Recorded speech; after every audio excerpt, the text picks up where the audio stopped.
Paradise Lost. A poem written in 10 books by John Milton.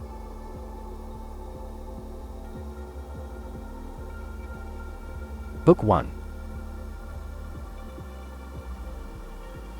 Of man's first disobedience, and the fruit of that forbidden tree, whose mortal taste brought death into the world, and all our woe, with loss of Eden, till one greater man restore us, and regain the blissful seat.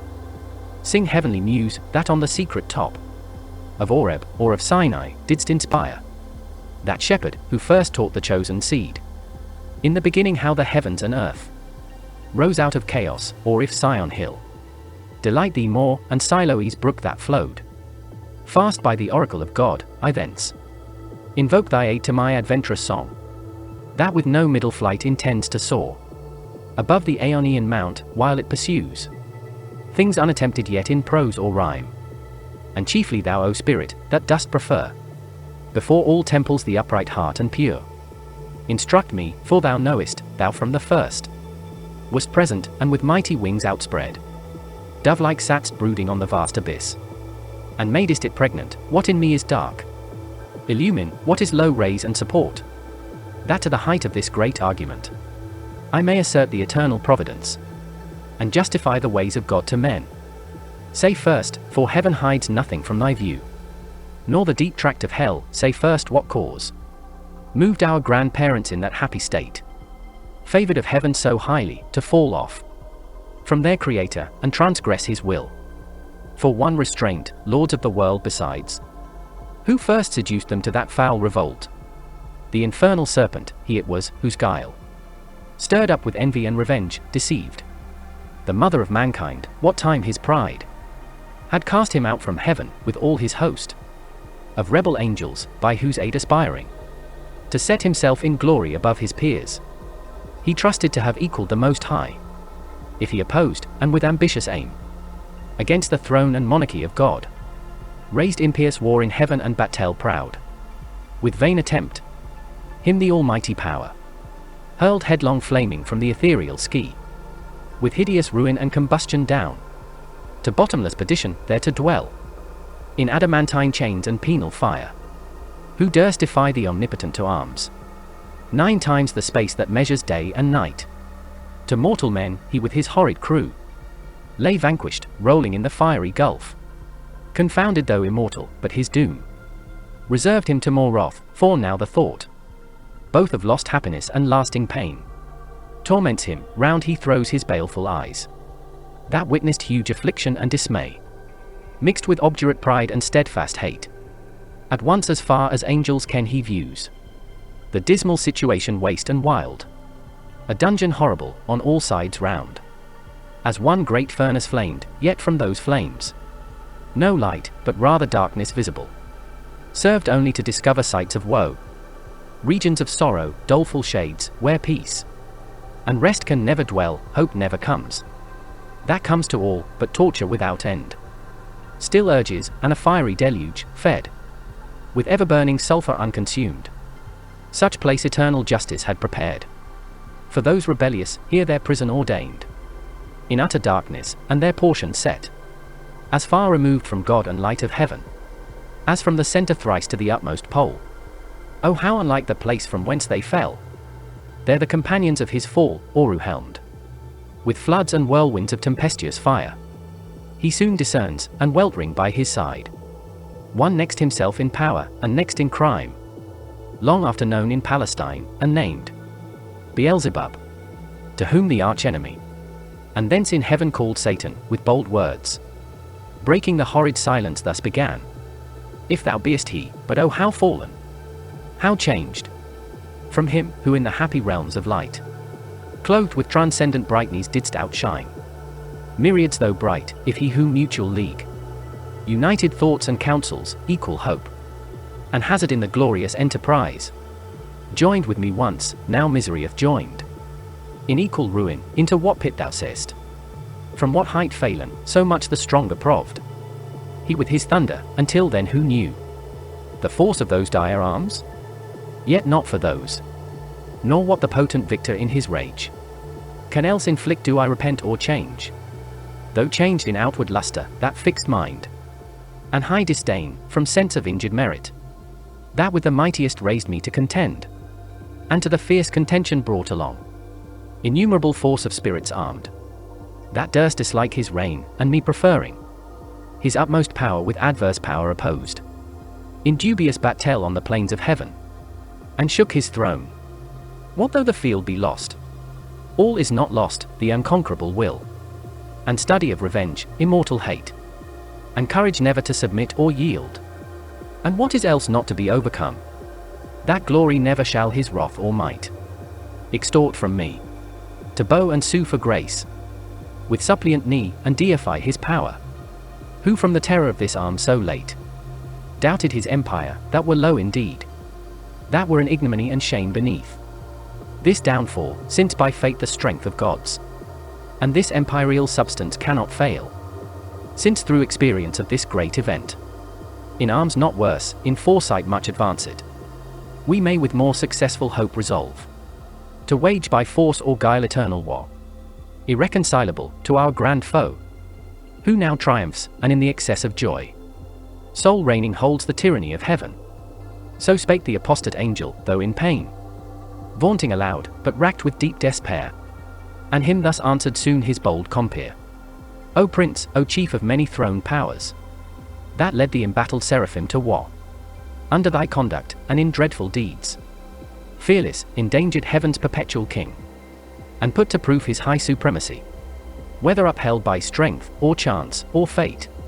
Too well I see and rue the dire event, that with sad overthrow and foul defeat hath lost us heaven, and all this mighty host, in horrible destruction laid thus low, as far as gods and heavenly essences can perish, for the mind and spirit remains invincible, and vigor soon returns, though all our glory extinct, and happy state here swallowed up in endless misery.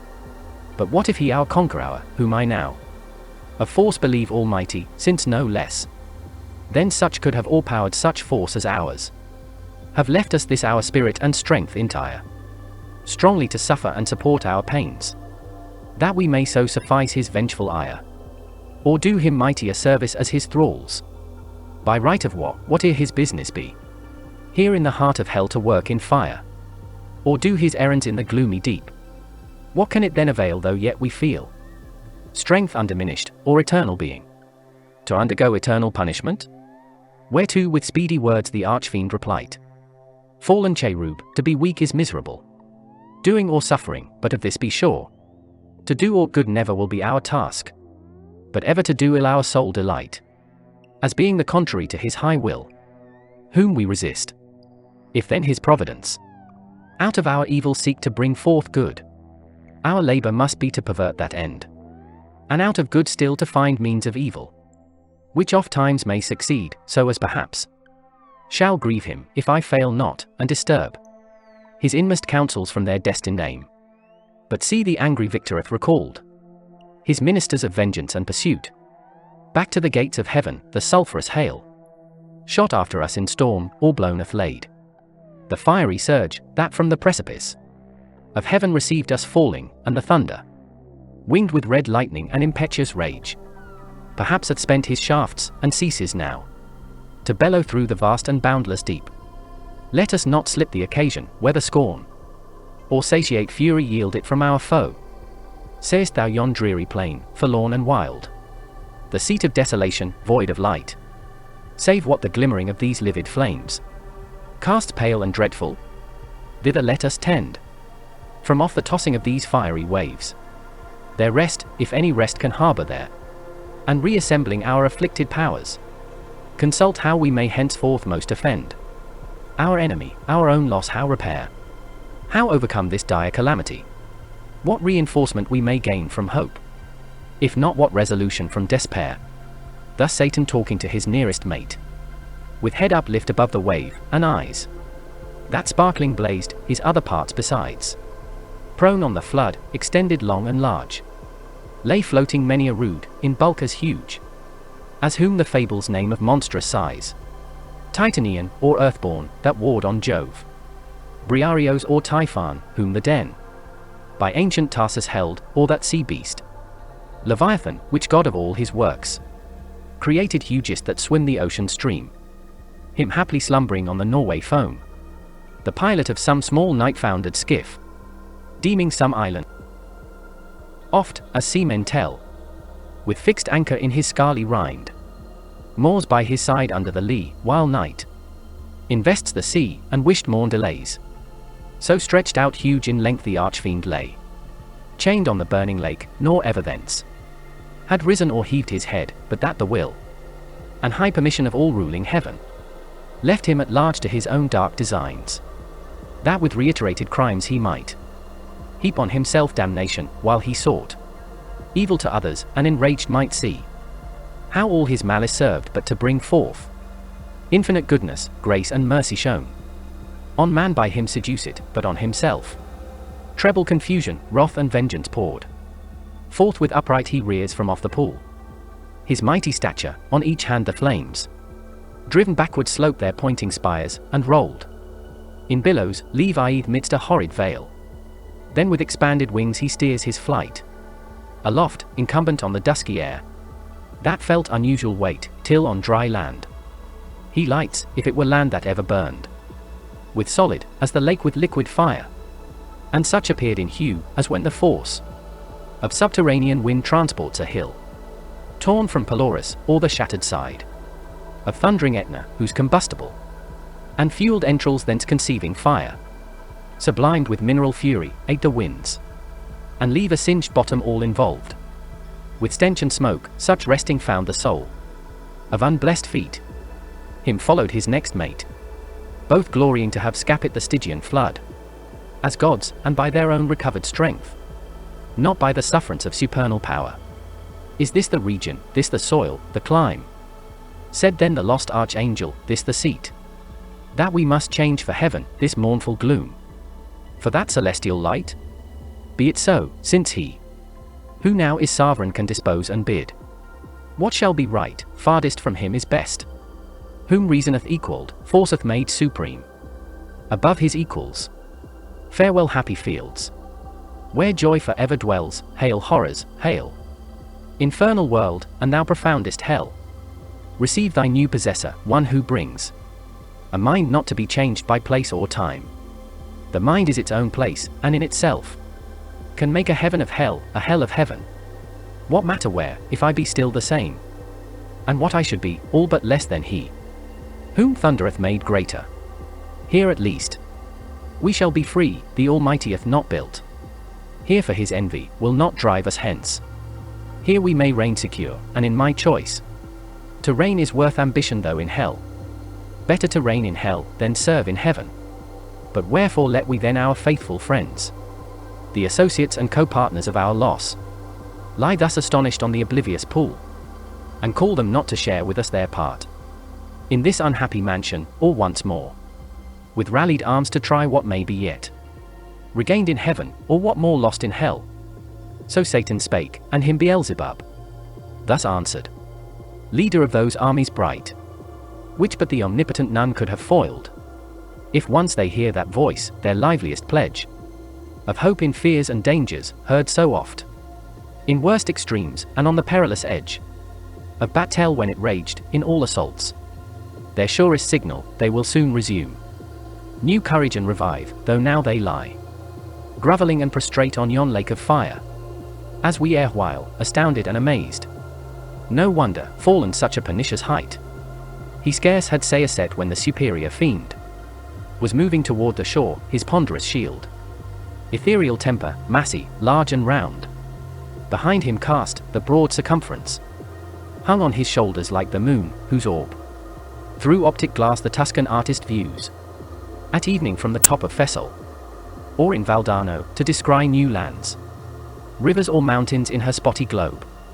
His spear, to equal which the tallest pine, hewn on Norwegian hills, to be the mast of some great amiral, were but a wand he walked with to support uneasy steps over the burning marl, not like those steps on heaven's azure, and the torrid clime smote on him sore besides, vaulted with fire. Nathless he so endured, till on the beach of that inflamed sea, he stood and called his legions, angel forms, who lay in transit, thick as autumnal leaves that strow the brooks. in Vallombrosa, where the Etrurian shades high overarch it in boa, or scattered sedge. Afloat, when with fierce winds Orion armed affects the Red Sea coast, whose waves o'erthrew Busiris and his Memphian chivalry. Vilely with perfidious hatred they pursued the sojourners of Goshen, who beheld from the safe shore their floating carcasses, and broken chariot wheels, so thick bestrown.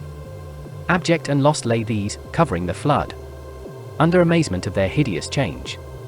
He called so loud, that all the hollow deep of hell resounded. Princes, potentates, warriors, the flower of heaven, once yours, now lost. If such astonishment as this can seize eternal spirits, or have ye chosen this place after the toil of battle to repose your wearied virtue, for the ease you find to slumber here, as in the vales of heaven? Or in this abject posture have ye sworn to adore the conqueror? Who now beholds cherub and seraph rolling in the flood, with scattered arms and ensigns, till anon his swift pursuers from heaven gates discern the advantage, and descending tread us down, thus drooping, or with linked thunderbolts transfix us to the bottom of this gulf. Awake, arise, or be forever fallen. They heard, and were abashed, and up they sprung upon the wing, as when men wont to watch on duty, sleeping found by whom they dread rouse and bestir themselves ere well awake. Nor did they not pierce the evil plight in which they were, or the fierce pains not feel. Yet to their general's voice they soon obeyed, innumerable, as when the potent rod of Amram's son in Egypt's evil day waved round the coast, up-called a pitchy cloud of locusts, warping on the eastern wind, that o'er the realm of impious Pharaoh hung like night, and darkened all the land of Nile. So numberless were those bad angels seen, hovering on wing under the cope of hell, etwixt upper, nether, and surrounding fires, till, as a signal given, the uplifted spear of their great Sultan waving to direct their course, in even balance down they light on the firm brimstone, and fill all the plain. A multitude, like which the populous north poured never from her frozen loins, to pass Rhine or the Danube, when her barbarous sons came like a deluge on the south, and spread beneath Gibraltar to the Libyan sands.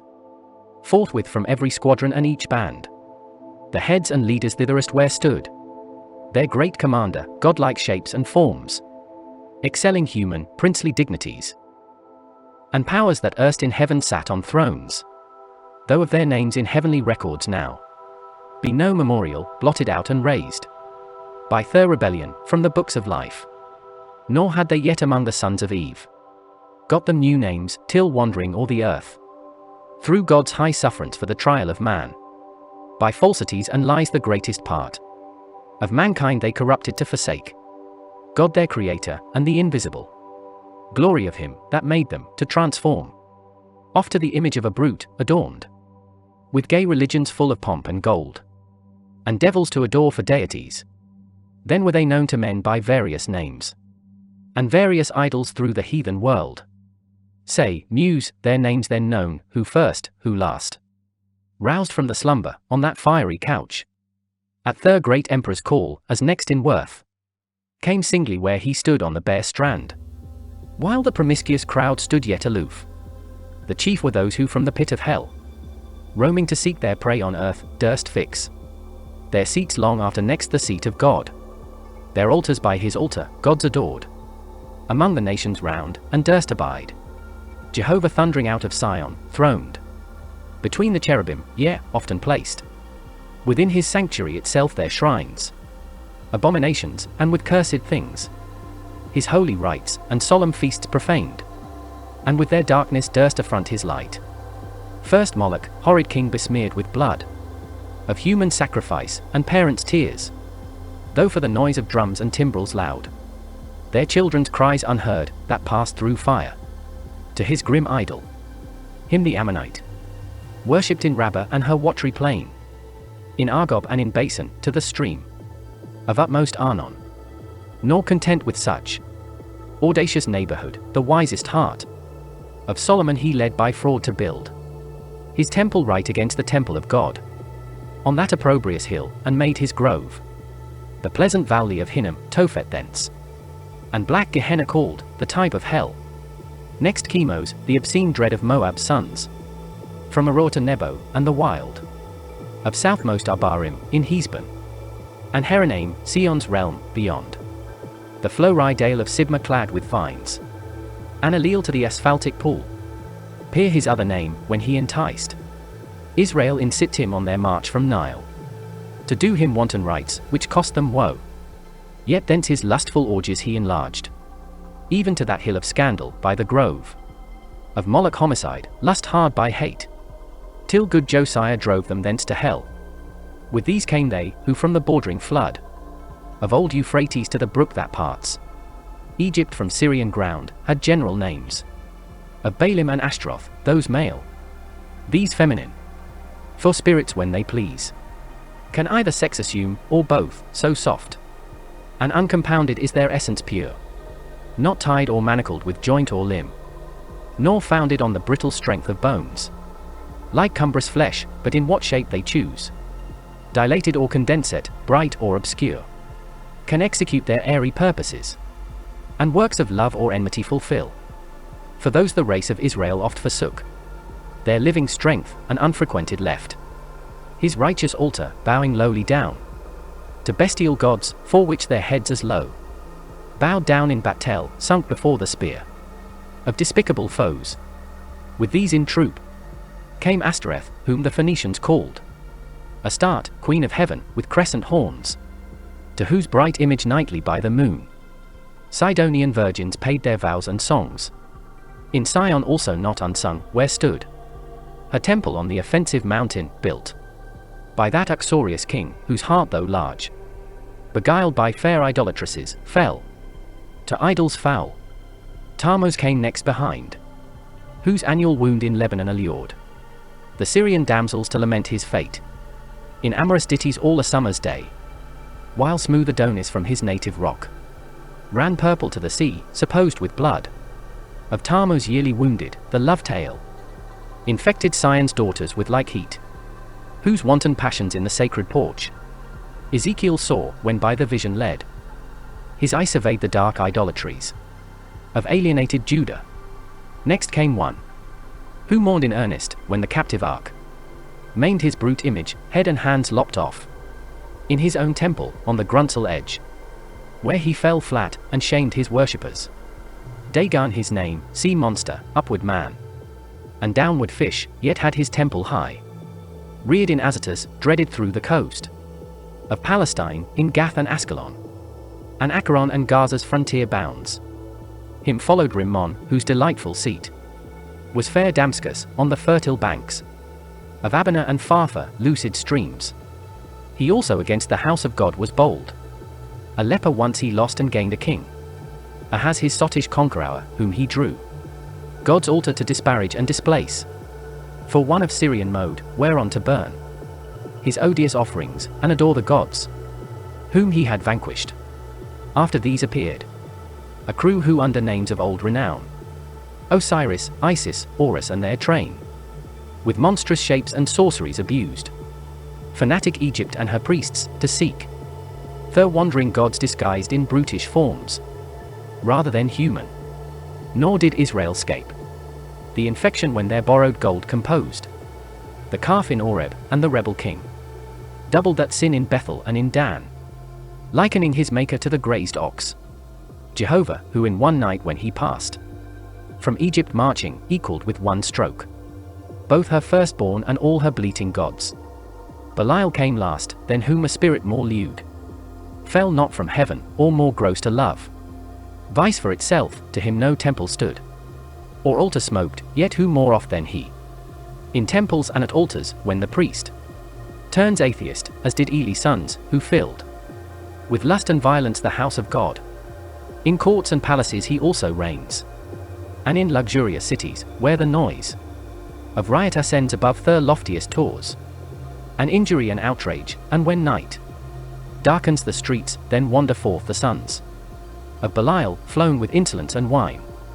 Witness the streets of Sodom, and that night in Gibeah, when hospitable doors yielded their matrons to prevent worse rape. These were the prime in order and in might, The rest were long to tell, though far renowned. The Ionian gods, of Jovin's issue held. Gods, yet confessed later than heaven and earth. Their boasted parents, Titan heaven's firstborn. With his enormous brood, and birthright sized. By younger Saturn, he from mightier Jove. His own and rear son-like measure found. So Jove usurping reigned, these first in Crete. And Ida known, thence on the snowy top. Of cold Olympus ruled the middle air. The highest heaven, or on the Delphian cliff. Or in Dodona, and through all the bounds. Of Doric land, or who with Saturn old. Fled over Odria to the Hesperian fields. And all the Celtic roamed the utmost isles. All these and more came flocking, but with looks downcast and damp, yet such wherein appeared obscure som glimpse of joy, to have found their chief. Not in despair, to have found themselves not lost. In loss itself, which on his countenance cast like doubtful hue, but he his wonted pride. Soon recollecting, with high words, that bore semblance of worth not substance, gently raised their fainted courage, and dispelled their fears. Then straight commands that at the warlike sound of trumpets loud and clarions be upreared. His mighty standard, that proud honor claimed. Azazel as his right, a cherub tall, who forthwith from the glittering staff unfurled the imperial ensign, which full high advanced, shone like a meteor streaming to the wind, with gems and golden lustre rich emblazed, seraphic arms and trophies, all the while sonorous metal blowing martial sounds, at which the universal host upsent a shout that tore hell's concave, and beyond frighted the reign of chaos and old night. All in a moment through the gloom were seen 10,000 banners rise into the air, with orient colors waving, with them rose a forest huge of spears, and thronging helms appeared, and serried shields in thick array. Of depth immeasurable, anon they move in perfect phalanx to the Dorian mood. Of flutes and soft recorders, such as raised to height of noblest temper heroes old, arming to battle, and instead of rage deliberate valor breathed, firm and unmoved, with dread of death to flight or foul retreat, nor wanting power to mitigate and swage, with solemn touches, troubled thoughts, and chase anguish and doubt and fear and sorrow and pain from mortal or immortal minds. Thus they, breathing united force with fixed thought, moved on in silence to soft pipes that charmed their painful steps o'er the burnt soil, and now advance it in view they stand, a horrid front of dreadful length and dazzling arms, in guise of warriors old with ordered spear and shield, awaiting what command their mighty chief had to impose. He through the armed files darts his experience at eye, and soon traverse the whole battalion views their order due, their visages and stature as of gods, their number last he sums, and now his heart distends with pride, and hardening in his strength glories, for never since created man met such embodied force, as named with these could merit more than that small infantry warred on by cranes, though all the giant brood of Phlegra with the heroic race were joined, that fought at Thebes and Ilium, on each side, mixed with auxiliar gods, and what resounds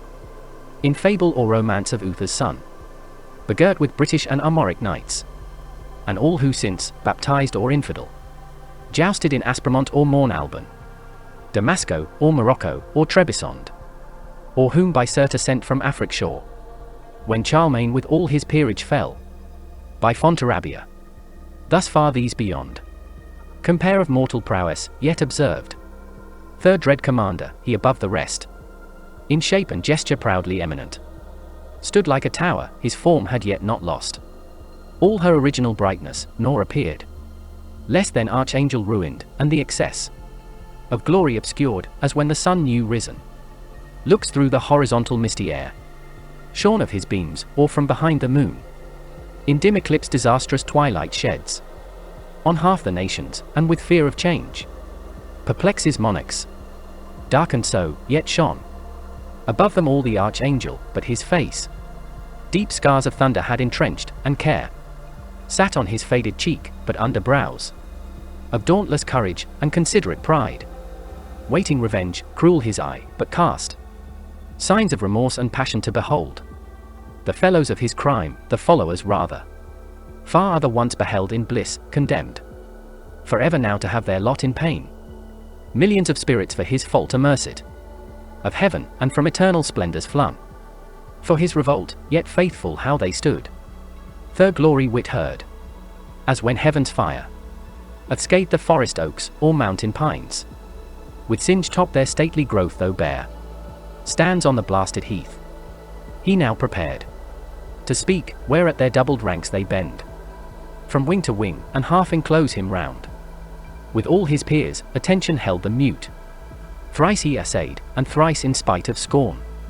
Tears such as angels weep, burst forth, at last. Words interwove with sighs found out their way. O myriads of immortal spirits, O powers matchless, but with the Almighty, and that strife was not inglorious, though the event was dire.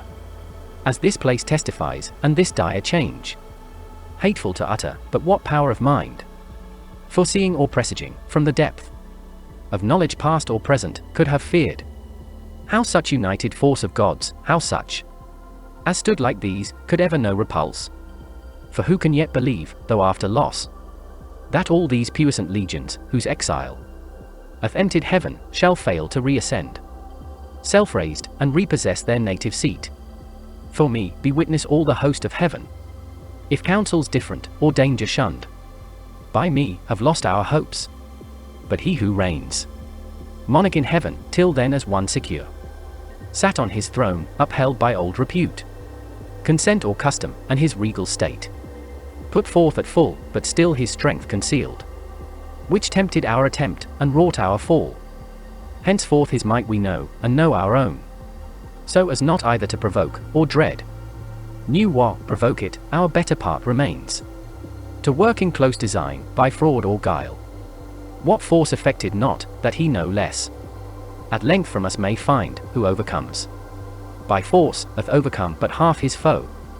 Space may produce new worlds, whereof so rife there went a fame in heaven that he ere long intended to create, and therein plant a generation, whom his choice regard should favor equal to the sons of heaven. Thither, if but to pry, shall be perhaps our first eruption, thither or elsewhere. For this infernal pit shall never hold celestial spirits in bondage, nor the abyss long under darkness cover. But these thoughts full counsel must mature, peace is despaired. For who can think submission? What then, what open or understood must be resolved. He spake, and to confirm his words, out flew millions of flaming swords, drawn from the thighs of mighty cherubim, the sudden blaze. Far round illumined hell, highly they raged against the highest, and fierce with grasped arms clashed on their sounding shields the din of war, hurling defiance toward the vault of heaven. There stood a hill not far, whose grisly top belched fire and rolling smoke, the rest entire shone with a glossy scurf, undoubted sign that in his womb was hid metallic ore, the work of sulphur. Thither winged with speed a numerous brigade hastened, as when bands of pioneers with spade and pickaxe armed forerun the royal camp, to trench a field or cast a rampart. Mammon led them on, Mammon, the least erected spirit that fell from heaven, for even in heaven his looks and thoughts were always downward bent, admiring more the riches of heaven's pavement, trodden gold, than aught divine or holy else enjoyed. In vision beatific, by him first men also, and by his suggestion taught, ransacked the center, and with impious hands rifled the bowels of their mother earth for treasures better hid. Soon had his crew opened into the hill a spacious wound, and digged out ribs of gold. Let none admire that riches grow in hell, that soil may best deserve the precious bane. And here let those who boast in mortal things, and wondering tell of Babel, and the works of Memphian kings, learn how their greatest monuments of fame and strength and art are easily outdone by spirits reprobate, and in an hour. What in an age they with incessant toil and hands innumerable scarce perform, nigh on the plain in many cells prepared, that underneath had veins of liquid fire, sluiced from the lake, a second multitude with wondrous art founded the massy ore, severing each kind, and scummed the bullion dross. A third as soon had formed within the ground of various mold, and from the boiling cells. By strange conveyance filled each hollow nook, as in an organ from one blast of wind. To many a row of pipes the sound-bored breaths. Anon out of the earth a fabric huge rose like an exhalation, with the sound of dulcet symphonies and voices sweet, built like a temple, where pilasters round were set, and Doric pillars overlaid with golden architrave, nor did there want cornice or frieze, with bossy sculptures graven. The roof was fretted gold, not Babylon, nor great Al Cairo such magnificence, equalled in all their glories, to enshrine Belus or Serapis their gods, or seat their kings, when Egypt with Assyria strove in wealth and luxury. The ascending pile stood fixed her stately height, and straight the doors, opening their brazen folds discover wide within her ample spaces, all the smooth and level pavement, from the arched roof, pendant by subtle magic many a row of starry lamps and blazing cressets fed with naphtha and asphaltus yielded light, as from a sky. The hasty multitude admiring entered, and the work some praise, and some the architect, his hand was known in heaven by many a toe-red structure high, where sceptred angels held their residence, and sat as princes, whom the supreme king exalted to such power, and gave to rule each in his hierarchy, the orders bright. Nor was his name unheard or unadored in ancient Greece, and in Ausonian land. Men called him Mulciber, and how he fell from heaven, they fabled, thrown by angry Jove. Sheer o'er the crystal battlements, from morn to noon he fell, from noon to dewy eve, a summer's day, and with the setting sun, dropped from the zenith like a falling star on Lemnos the Aegean isle. Thus they relate, erring, for he with this rebellious rout fell long before, nor aught availed him now to have built in heaven high towers, nor did he scape by all his engines, but was headlong sent with his industrious crew to build in hell. Meanwhile the winged heralds by command of sovereign power, with awful ceremony and trumpet sound throughout the host proclaim a solemn council forthwith to be held at Pandemonium, the high capital of Satan and his peers. Their summons called from every and band squared regiment, by place or choice the worthiest, they anon with hundreds and with thousands trooping came. Attended, all access was thronged, the gates and porches wide, but chief the spacious hall, though like a covered field, where champions bold won't ride in armed, and at the soldan's chair defied the best of Panem chivalry to mortal combat or career with lance.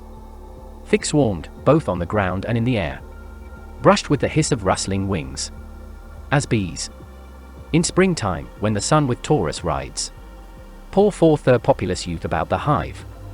In clusters, they among fresh dews and flowers fly to and fro, or on the smooth plank, the suburb of their straw-built citadel, new roofed with balm, expatiate and confer their state affairs. So thick the airy crowd swarmed and were straitened, till the signal given. Behold a wonder!